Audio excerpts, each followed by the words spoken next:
Mayroong masamang nangyayari mga sangkay kay Pura Luca Vega. So ano kaya ito mga sangkay? Yan po ang ating alamin ngayon.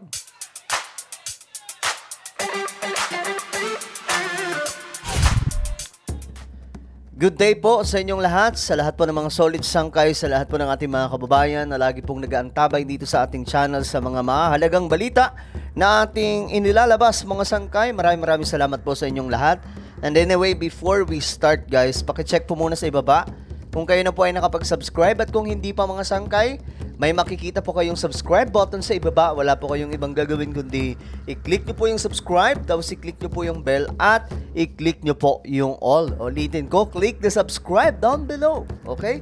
Dahil nga po dito, 1.09 million subscribers na po tayo. Parami po tayo ng parami mga sangkay. Kaya naman, subscribe nyo na. Again, subscribe, click the bell, and click all. Nasa ibaba lamang po yan.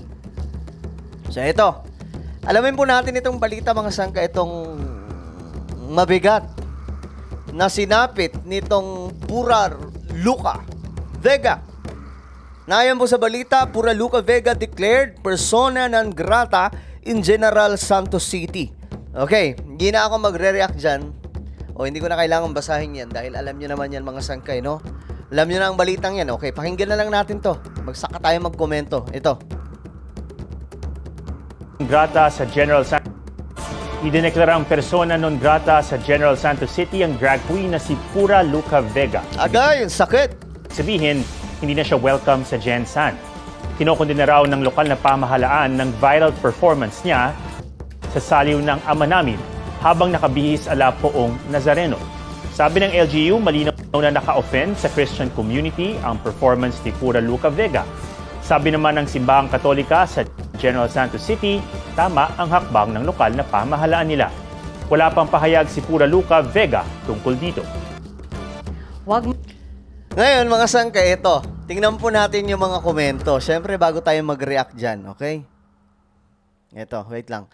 Well, anyway, before pala yung mga komento na yan mga sangkay, ito kasi yun. Alam nyo, ako, hindi ako na-offend sa kung anumang, ano ba tawag dito, yung panggagaya niya po sa costume na mayroon siya about kay Jesus. Saan ako na-offend? Ito. Itong Matthew chapter 6 na nasa Biblia, itong teaching ni Jesus na kung paano mag-pray. Kung paano. Okay, ito pong Our Father which art in heaven, hallowed be thy name. Ito po, Tagalog kasi yun. Ama namin, sumasalangit ka. Thy kingdom come, thy will be done in earth as it is in heaven. Ito po yun. So, wala akong problema kung kung itong itsura niya mga sangkay. No problem. Kasi, alam nyo, wala naman po talaga makaka-drawing kung ano talaga ang itsura ni Jesus Christ at that time. Okay? So, sabi pa nga po ng iba, na naiisip po itong ganitong klaseng opinion, I don't mind kung ano ang kanyang suot. Na-offend kami dito na napagtripan niya itong Matthew chapter 6. Ginawa pong rock and roll eh. Ginawa pong party, wild party ang Matthew chapter 6. Pambir, nakita nyo yun, may gumaganon pa nga eh. Tapos tuwang-tuwa yung buong paligid. Hype na hype sila mga sangkay. So, yun po yung naka-offend sa maraming Kristiyano. Okay? Pagdating po sa costume, medyo hindi po kami dun eh. Lalong-lalo na po yung mga born-again Christians. And I know, naiintindihan ito ng mga kaibigan po natin sa Catholic. Okay? Marami po tayong kaibigan dyan, syempre. Marami din po tayong kamag-anak. At pare-parehas naman po tayo Kristiyano, but in our, pagdating po sa prinsipyo at standard ng Biblia, ito, nakaka-offend na napagtripan sa isang wild party ang Matthew chapter 6. Kinanta eh. Okay sana kung totoong pagsamba yun eh. Feel na feel pa po niya na parang sinasamba siya eh. Ngayon, ang tanong kasi dito, guys, sino ang susunod? Diba General Santos City ang nauna eh. Yan o, declared persona non grata. Ibig sabihin, hindi na siya welcome doon. Naku po, parang sakit nito sa pakiramdam Ito kasi ang problema sa kanya. Instead na tumigil na, di ba wala po siyang balak mag-sorry. Di ba wala siyang balak, sabi pa nga po niya Hindi daw siya magsusorry. Okay na yun, trip niya yun Kaya nga lang, ang problema, ang dami pang sumunod. Nasundan pa po ito, mga sangkay, ito pong performance niya, itong kalokohan na ito, nasundan pa, yung may humiga. Diba ba yan, natulog? Meron pang natutulog ba ang Diyos, etc. Kung ano-anong trip ng taong to. Ngayon, mga sangkay, instead na manahimik na siya, kasi ang pambabash kasi talaga mga sangkay, ano lang yan mahaba na po yung 1 buwan na nababash ka ng tuloy-tuloy. So, ang kailangan lang niya gawin doon, tumigil. Huwag ka nang, kaya nga lang mga sangkay, matigas yung ulo. Ayun. Umabot sa punto na lalo siya tuloy na ito mananahimik. Ang tanong dito, what if buong Pilipinas ang nakakatawa dito kung buong Pilipinas na ideklara po siyang persona non grata. Di dali. Di punta na lang siyang China o kaya Amerika, di ba? Mayaman naman siguro to si Sir Ang tanong kasi dito, sino ang susunod na magdideklara ng persona non grata dito kay Pura Luca Vega? Lakas kasi ng amats mo, Sir kung nanahimik ka na lang, natulog ka na lang sa bahay, o di kaya itong trip mo, dun mo na lang sa bahay nyo ginawa. Kasi kung papansin niyo itong ginagawa niya dito, guys, ito pambira.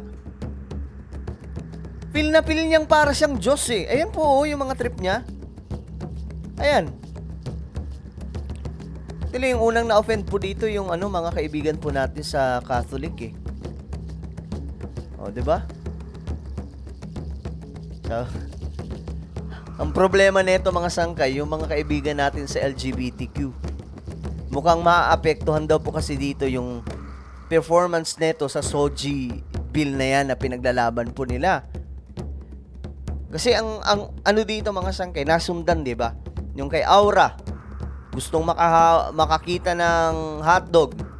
Di ba? Gusto makakita ng lato-lato na may hotdog.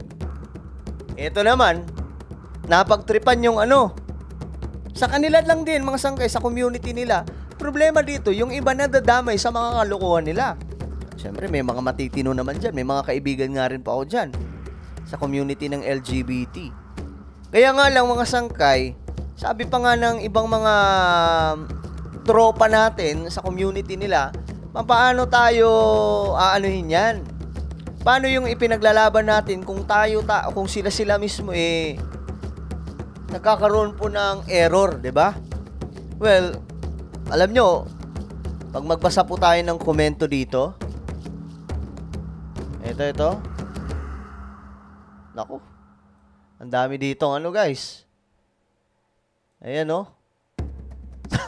Sabi pa po ng isa dito, buong mundo dapat. Hoy, grabe ka naman, Ronnie. Wag naman ganun, buong mundo daw, persona non grata. Iba ba buong mundo? Ayan tama yung iba. Agree po. It's a yes for me. Mambira na. Buong mundo, grabe naman yun. Sabi naman ng isa, dapat sa Manila din. Ano pa ba? Wait lang. Hindi kasali yan. Sana sa lahat ng parte ng mundo para sa moon na siya tumira. Huy! Huwag naman ganun. Ano ba? Dapat magkaroon ng batas. Simple lang naman kasi, respect them for you to be respected. Ang hirap kasi ngayon gagawin lahat para sumikat. Actually, ganun. Oo nga. Diba? Parang pampasikat lang yun. Ngayon, mga sangkay, persona non grata ka na tuloy.